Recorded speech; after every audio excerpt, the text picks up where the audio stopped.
Welcome to wishful ಅಡುಗೆ ಮನೆ. ಇವತ್ತು ಹೀರೆಕಾಯಿ ಕಡಲೆಯಿಂದ ಸ್ಪೆಷಲ್ ರೆಸಿಪಿ ಇರ್ತದೆ. ಹೌದು ಆಶಾ, ಹೀರೆಕಾಯಿಂದ ಮತ್ತೆ ಫುಟಾನಿನ ಬಳಸ್ಬಿಟ್ಟು ಒಂದು ಡಿಫ್ರೆಂಟ್ ಯುನಿಕ್ ರೆಸಿಪಿನ ಮಾಡೋಣ. ರೆಸಿಪಿ ತುಂಬಾ ಹೆಲ್ದಿ ರೆಸಿಪಿ. ಇದ್ರ ರೆಸಿಪಿ ಇವತ್ತೇ ನಾವು ನಮ್ಮ ವಾಟ್ಸಪ್ ಗ್ರೂಪ್ ಅಲ್ಲಿ ಒಬ್ರು ನಮಗೆ ರಿಕ್ವೆಸ್ಟ್ ಮಾಡಿದ್ರು. ಸೊ ಗ್ಯಾಸ್ಟ್ರಿಕ್ ಆಗದೆ ತರ ಮತ್ತೆ ರೈಸು ಗೋಧಿ ಹಿಟ್ಟು ತಿನ್ನಲ್ಲವರಿಗೆ ಒಂದು ಯುನಿಕ್ ರೆಸಿಪಿನ ಹೇಳ್ಕೊಡಿ ಅಂತ ಹೇಳ್ಬಿಟ್ಟು, ಸೊ ಇವತ್ತೇ ನಾವು ಗ್ಯಾಸ್ಟ್ರಿಕ್ ಯಾರಿಗಾಗುತ್ತೆ ಅವ್ರದೋಸ್ಕರ ಇವತ್ತಿಂದ ಈ ರೆಸಿಪಿ ಮಾಡ್ತಾ ಇದ್ದೀವಿ. ಶುಗರ್ ಬಿ ಪಿ ಇದ್ದವರಿಗೂ ಕೂಡ ಇದು ತುಂಬ ಒಳ್ಳೆಯ ರೆಸಿಪಿ. ಸೊ ಹಾಗಾಗಿ ಇವತ್ತಿಂದ ಈ ಡಿಫ್ರೆಂಟ್ ರೆಸಿಪಿ ನಮ್ಮದು ಒಬ್ಬರು ವಿವರ್ಸ್ ಸಜೆಸ್ಟ್ ಮಾಡಿರೋದು ರೆಸಿಪಿನ ಡಿಫ್ರೆಂಟ್ ವೇಯಿಂದ ಹೆಲ್ದಿ ವೇಯಿಂದ ಯಾವ ಥರ ಮಾಡೋದು ಮತ್ತು ದಿಢೀರ್ ಅಂತ ಯಾವ ಥರ ಮಾಡ್ಬೋದು ಅಂತ ನೋಡೋಣ ಬನ್ನಿ. ನೋಡಿ, ಇವಾಗ ಹೀರೆಕಾಯಿ ಮೇಲ್ಗಡೆದು ನಾವು ಸಿಪ್ಪೆನ ತಕ್ಕೋಬೇಕು ಆಶಾ. ಜಾಸ್ತಿ ಸಿಪ್ಪೆ ತೆಗಿಬೇಕಲ್ವಾ? ಹಾಂ, ಮೀಡಿಯಮ್ ಆಗಿ ತಕ್ಕೊಳ್ಳೋಣ. ತುಂಬ ಎಳೆದಿದೆ ಹೀರೆಕಾಯಿ. ಸೊ ನಿಮಗೆ ಕ್ವಾಂಟಿಟಿನ ನೋಡಿಬಿಟ್ಟು ಇಲ್ಲಿ ಹೀರೆಕಾಯಿನ ನೀವು ಯೂಸ್ ಮಾಡ್ಕೋಬೋದು. ಅಷ್ಟೇ ಕ್ವಾಂಟಿಟಿ ಇಷ್ಟೇ ಅಂತ ಏನು ರಿಕ್ವೈರ್ಡ್ ಇಲ್ಲ. ನಿಮಗೆ ಹೆಂಗೆ ಟೇಸ್ಟ್ ಬೇಕು ಆ ಥರ ನೀವು ಇದನ್ನು ಹೀರೆಕಾಯಿನ ಯೂಸ್ ಮಾಡ್ಕೋಬೋದು. ಸೊ ನೋಡಿ, ಈ ಥರನೂ ಮೇಲ್ಗಡೆದು ಸಿಪ್ಪೆನ ತಕ್ಕೊಂಡು ಬರೋಣ. ನೋಡಿ, ಹೀರೆಕಾಯಿನ ತೊಳ್ಕೊಂಡು ಒರೆಸ್ಕೊಂಡ್ ಬಂದಿದ್ದೀವಿ. ಇವಾಗ ಇದನ್ನ ತುರ್ಕೊಬೇಕಲ್ವ ಪ್ರತಿಭಾ? ಹೌದು ಆಶಾ, ತುರಿಯೋದ್ರಿಂದ ತುಂಬಾ ಚೆನ್ನಾಗಿ ಟೇಸ್ಟು ಬರುತ್ತೆ, ಫ್ಲೇವರು ಬರುತ್ತೆ, ಕುದಿಸೋ ಅವಶ್ಯಕತೆ ಬೀಳಲ್ಲ ಅವಾಗ. ಯಾಕಂದ್ರೆ ತುಂಬಾ ಎಳೆಯೋದಿದೆ ಅಲ್ಲ. ಬಿರಿಸಿದೆ ಅಂದ್ರೆ ನೀವು ಬೇಕಂದ್ರೆ ಮಿಕ್ಸಿಗೂ ಹಾಕೋಬಹುದು ಅಥವಾ ನೀರಲ್ಲಿ ಸ್ಟೀಮ್ ಮಾಡ್ಕೊಂಡ್ಬಿಟ್ಟು ಕುದಿಸ್ಕೊಂಡ್ಬಿಟ್ಟು ಸ್ಮ್ಯಾಶ್ ಕೂಡ ಮಾಡ್ಕೋಬಹುದು. ಸೊ ಇದನ್ನ ಹೀರೆಕಾಯಿನ ನಾವು ಈ ತರ ತುರ್ಕೊಂಡು ಬರೋಣ. ನೋಡಿ, ಇಷ್ಟು ಸಣ್ಣದಾಗಿ ನಾವು ತುರ್ಕೊಂಡು ಬರಬೇಕು.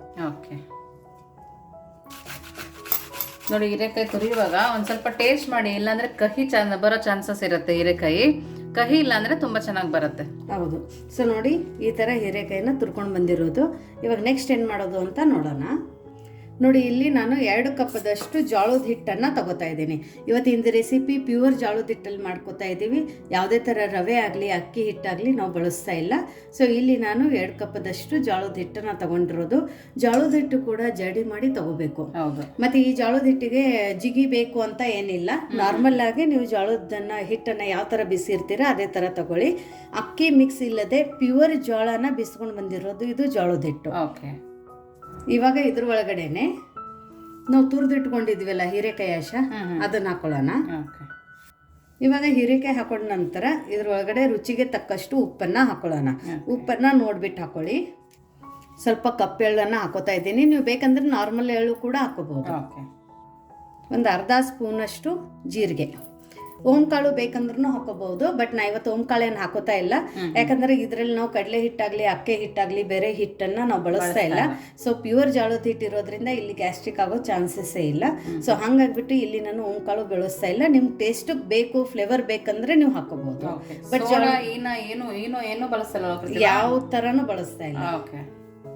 ಇದಕ್ಕೇನೆ ಒಂದು ಹಸಿಮೆಣಸಿನ್ಕಾಯಿನ ಸಣ್ಣದಾಗಿ ಕಟ್ ಮಾಡಿ ಹಾಕೋತಾ ಇರೋದು. ಬಟ್ ಹಸಿಮೆಣಸಿನ್ಕಾಯಿಗೂ ಗ್ಯಾಸ್ಟ್ರಿಕ್ ಆಗುತ್ತೆ.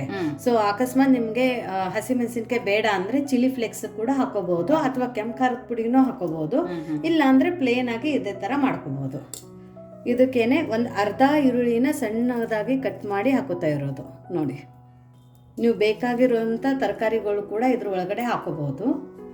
ಇವಾಗ ಇದನ್ನ ನೀರು ಹಾಕೊಂಡ್ಬಿಟ್ಟು ನಾವು ಕಲಿಸ್ಕೋಬೇಕು ಆಶಾ. ಹಿಟ್ಟು ಗಂಟಾಗಬಾರ್ದು, ಆ ಥರ ಇದನ್ನು ನಾವು ಮಿಕ್ಸ್ ಮಾಡ್ಕೊಳ್ಳೋಣ. ನೀರು ಒಂದೇ ಸರಿ ಹಾಕೋಬೋದು ಪ್ರತಿಭಾ? ಒಂದೇ ಸರ್ತಿ ಹಾಕೋಬಹುದು. ಸೊ ಇದ್ರದ್ದು ಕನ್ಸಿಸ್ಟೆನ್ಸಿ ಒಂದು ಸ್ವಲ್ಪ ಲೂಸಾಗಿನೇ ಬೇಕು, ಗಟ್ಟಿ ಇರಬಾರ್ದು. ಸೊ ನೋಡಿ, ಇನ್ನೊಂದು ಸ್ವಲ್ಪ ನೀರನ್ನು ಹಾಕ್ಕೊಳ್ಳೋಣ. ಯಾವುದೇ ಥರ ಈನೋ ಸೋಡಾ ಮೊಸರನ್ನ ಬಳಸದೆ ಈ ಥರನೂ ಒಂದು ದಿಢೀರ್ ರೆಸಿಪಿನ ನಾವು ಮಾಡ್ಕೋಬೋದು. ಮನೆಗೆ ಯಾರಾದರೆ ದಿಢೀರಾಗಿ ಗೆಸ್ಟ್ ಬಂದ್ರೂ ಕೂಡ ಈ ಥರ ಒಂದು ಯುನೀಕ್ ರೆಸಿಪಿನ ಮಾಡ್ಕೋಬೋದು. ಇದು ಆ್ಯಕ್ಚುಲಿ ಉತ್ತರ ಕರ್ನಾಟಕದಲ್ಲಿ ನಾವು ಜಾಸ್ತಿ ಪ್ರಮಾಣದಲ್ಲಿ ಮಾಡ್ಕೊಳ್ಳೋವಂಥದ್ದು ಒಂದು ರೆಸಿಪಿ. ಗೋಧಿ ಜೋಳ ಜಾಸ್ತಿ ಬೆಳೆಯೋದ್ರಿಂದ ಸೊ ಅದರಿಂದಾನೇ ನಾವು ಈ ಥರ ಅದೆಲ್ಲ ರೆಸಿಪಿನ ಮಾಡ್ಕೊಂಡು ತಿಂದ್ಬಿಡ್ತೀವಿ. ಸಿಂಪಲ್ ಆಗಿರುತ್ತೆ, ಬೇಗ ಮಾಡ್ಬೋದು, ಬೇಗನೆ ಮಾಡ್ಕೊರುತ್ತೆ, ತುಂಬ ಹೆಲ್ದಿ. ಮತ್ತು ಗ್ಲೂಟನ್ ಫ್ರೀ ರೆಸಿಪಿ ಇವತ್ತಿಂದಿದ್ದು, ಎಲ್ಲಿ ಗ್ಲೂಟನ್ ಇರಂಗಿಲ್ಲ. ಸೊ ನೋಡಿ, ಇದನ್ನು ನೀಟಾಗಿ ಮಿಕ್ಸ್ ಮಾಡ್ಕೊಂಡು ಬರೋಣ. ಸೊ ನೋಡಿ, ಈ ಥರ ನೀಟಾಗಿ ಮಿಕ್ಸ್ ಮಾಡ್ಕೋಬೇಕು. ಇವಾಗ ಇದಕ್ಕೇನೆ ಆಶಾ ಸ್ವಲ್ಪ ಕೊತ್ತಂಬರಿ ಸೊಪ್ಪನ್ನು ಹಾಕೊಳ್ಳೋಣ. ನೀವು ಬೇಕಂದರೆ ಮೆಂತ್ಯ ಸೊಪ್ಪು, ಸಬ್ಬಸಿಗೆ ಸೊಪ್ಪು ಕೂಡ ಹಾಕೋಬಹುದು. ಇವಾಗ ಇದನ್ನು ಮಿಕ್ಸ್ ಮಾಡ್ಕೊಳ್ಳೋಣ. ನೋಡಿ, ನೋಡೋಕೆ ಎಷ್ಟು ಚೆನ್ನಾಗಿ ಕಾಣ್ತಾ ಇದೆ. ಹೌದು ಪ್ರತಿಭಾ, ನೋಡಿ ನಮ್ಮ ನೀರು ದೋಸೆ ಕನ್ಸಿಸ್ಟೆನ್ಸಿ ಇರುತ್ತಲ್ಲ ಆ ಥರ ಇರಬೇಕು. ಬಟ್ ಅದಕ್ಕಿಂತ ಜಾಸ್ತಿ ತಿಳು ಇರಬಾರ್ದು. ಮತ್ತು ತುಂಬ ಜಾಸ್ತಿ ಗಟ್ಟಿನೂ ಇಲ್ಲ ನೋಡಿ, ಮೀಡಿಯಮ್ ಆಗಿದೆ. ಸೊ ಇವಾಗ ಇದನ್ನು ಒಂದು 10 ನಿಮಿಷ ರೆಸ್ಟಿಗೆ ಇಟ್ಟು ಮುಂದೆ ಏನು ಮಾಡೋದು ಅಂತ ನೋಡೋಣ. ನೋಡಿ, ಒಂದು ಮಿಕ್ಸಿ ಜಾರ್ ತಗೊಂಡಿದ್ದೀವಿ. ತೆಂಗಿನಕಾಯಿನ ಸಣ್ಣದಾಗಿ ಕಟ್ ಮಾಡಿ ಹಾಕೊಬೇಕಲ್ವ ಪ್ರತಿಭಾ? ಹೌದು, ಫ್ರೆಶ್ ತೆಂಗಿನಕಾಯಿ ಇದೆ.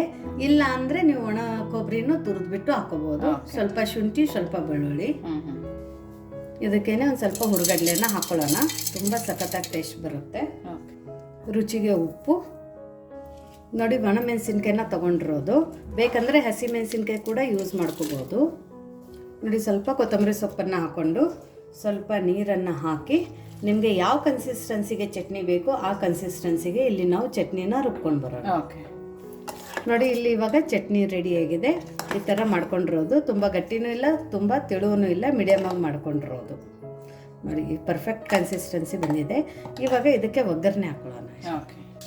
ಸೊ ನೋಡಿ, ಹುಳಿಗೆ ಇಲ್ಲಿ ಒಂದು ಸ್ವಲ್ಪ ಲಿಂಬೆ ರಸನ ಹಿಂಡ್ತಾ ಇದ್ದೀನಿ, ಒಂದು ಅರ್ಧ ಸ್ಪೂನಷ್ಟು. ಬೇಕಂದವರು ಹುಂಚಿನ ಹುಳಿನೂ ಹಾಕೋತಾರೆ. ಬಟ್ ಯೂಶ್ವಲಿ ನಮ್ಮ ಸೈಡ್ ನಾವು ಚಟ್ನಿಗೆ ಮೊಸರು ನಿಂಬೆಹಣ್ಣು ಯೂಸ್ ಮಾಡ್ತೀವಿ, ಯಾಕಂದ್ರೆ ನಾವು ಬೆಳೆಯೋದು ನಿಂಬೆಹಣ್ಣು ಕೂಡ. ಸೊ ಹಾಗಾಗಿಬಿಟ್ಟು ನಿಂಬೆ ರಸನ ಅಥವಾ ಹುಂಚೆ ಹಣ್ಣು ಬಳಸ್ಕೋಬಹುದು. ಇದಕ್ಕೇನೆ ಸ್ವಲ್ಪ ಒಗ್ಗರಣೆಗೆ ಎಣ್ಣೆ, ಜೀರಿಗೆ, ಸಾಸಿವೆ, ಕರಿಬೇವು ಒಗ್ಗರಣೆನ ಹಾಕೊಂಡಿರೋದು. ತುಂಬ ಚೆನ್ನಾಗಿ ಟೇಸ್ಟ್ ಬರುತ್ತೆ. ಸ್ವಲ್ಪ ಹಿಂಗು ಕೂಡ ಹಾಕೊಂಡಿದ್ದೀನಿ ಆಶಾನ ಒಗ್ಗರಣೆಗೆ. ಸೊ ನೋಡಿ, ನಮ್ಮದು ಚಟ್ನಿ ರೆಡಿಯಾಗಿದೆ. ನೋಡಿ, ಇವಾಗ ನಮ್ಮದು ಹಿಟ್ಟು ಕೂಡ ನೆಂದಿದೆ. 10 ನಿಮಿಷ ಆಯ್ತಲ್ಲ ಆಶಾ ರೆಸ್ಟಿಗೆ ಇಟ್ಟು? 10 ನಿಮಿಷ ಆಯ್ತು. ಇವಾಗ ನೋಡೋಣ ಹಿಟ್ಟು ಏನಾಗಿದೆ ಅಂತ ನೋಡೋಣ. ಇವಾಗ ಚಟ್ನಿ ಪಕ್ಕಕ್ಕೆ ಇಡೋಣ ಅಂತೆ. ನೋಡಿ, ಹಿಟ್ಟು ಕೂಡ ನೆಂದಿದೆ. ಇವಾಗ ತುಂಬ ಚೆನ್ನಾಗಿ ಹಿಟ್ಟು ನೆಂದಿದೆ. ಇದ್ರಕ್ಕಿಂತ ಜಾಸ್ತಿ ನೆನೆಸೋದು ಬೇಕಾಗಿಲ್ಲ. ಚಟ್ನಿ ಆಗೋ ತನಕ ಹಿಟ್ಟು ನೆಂದರೆ ಸಾಕು. ಇವಾಗ ಒಂದು ಸರ್ತಿ ಮಿಕ್ಸ್ ಮಾಡಿಬಿಟ್ಟು ಇವಾಗ ಒಂದು ಸೌಟ್ ಹಿಟ್ಟನ್ನು ತೊಗೊಂಡು, ಸೊ ನೋಡಿ, ತವೆನ ಹೈ ಫ್ಲೇಮಲ್ಲಿ ಬಿಸಿ ಮಾಡ್ಕೊಂಡಿರೋದು. ಎಷ್ಟು ತವೆ ಬಿಸಿ ಆಗುತ್ತೆ ಅಷ್ಟು ಒಳ್ಳೇದು ನಮ್ಮದಿದು ರೆಸಿಪಿ ಆಗುತ್ತೆ. ಮತ್ತು ಹಿಟ್ಟು ಕೂಡ ಇಲ್ಲಿ ಕನ್ಸಿಸ್ಟೆನ್ಸಿ ನಿಮ್ಗೆ ತೋರಿಸಿದ್ದೀನಿ, ನೀರಿನ ಥರ ಇದೆ. ಸೊ ಒಂದು ಸೌಟ್ ಹಿಟ್ಟನ್ನು ತೊಗೊಂಡ್ಬಿಟ್ಟು ಇದ್ರ ಮೇಲ್ಗಡೆ ನಾನು ಹಿಂಗೆ ಹಾಕ್ತಾ ಹೋಗ್ಬೇಕು. ಸೊ ನೋಡಿ, ಹಾಕಿದ ತಕ್ಷಣ ಈ ಥರ ತೂತ ಆಗಿ ಬರುತ್ತೆ. ಹೌದು.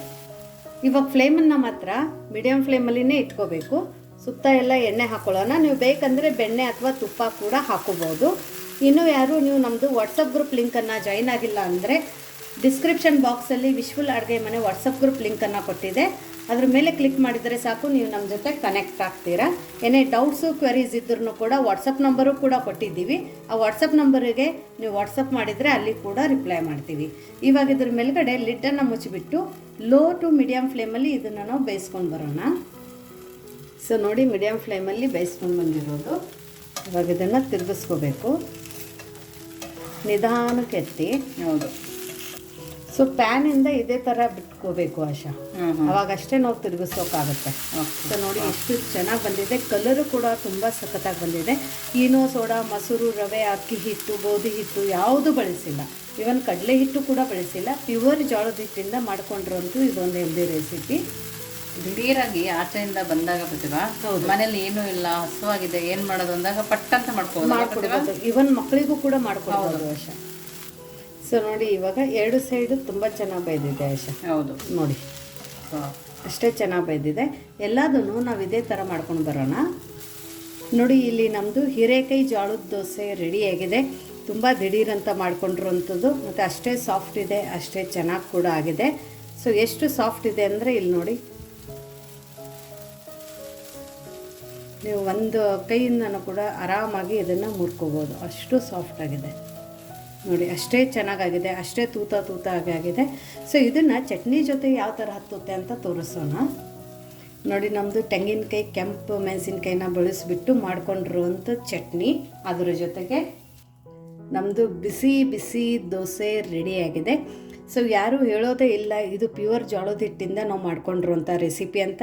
ಇದ್ರ ಒಳಗಡೆ ಹೀರೆಕಾಯಿ ಹಾಕೋದ್ರಿಂದನೂ ಹೀರೆಕಾಯಿ ಹಾಕಿದ್ದೀವಿ ಅಂತ ಎಲ್ಲಿ ಕಾಣಿಸ್ತಾನೂ ಇಲ್ಲ ನೋಡಿ, ಎಲ್ಲಿ ಒಂದು ಕಡೆನೂ ಕಾಣಿಸ್ತಾ ಇಲ್ಲ. ಅಷ್ಟು ಚೆನ್ನಾಗಿ ರೆಸಿಪಿ ಆಗಿದೆ, ಅಷ್ಟೇ ಸಾಫ್ಟು ಕೂಡ ಆಗಿದೆ. ಸೊ ನೋಡಿ ಅಷ್ಟೇ ಟೇಸ್ಟ್ ಹೆಂಗಿದೆ ಅಂತ. ಸೊ ನೋಡಿ, ಇದು ಚಟ್ನಿ ಜೊತೆ ಹಚ್ಕೊಳ್ಳೋಣ.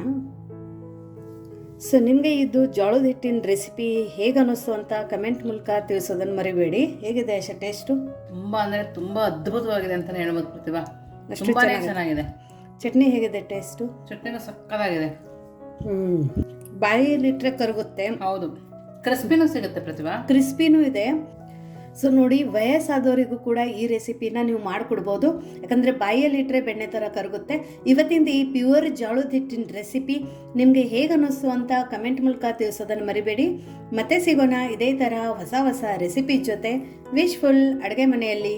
Thank you.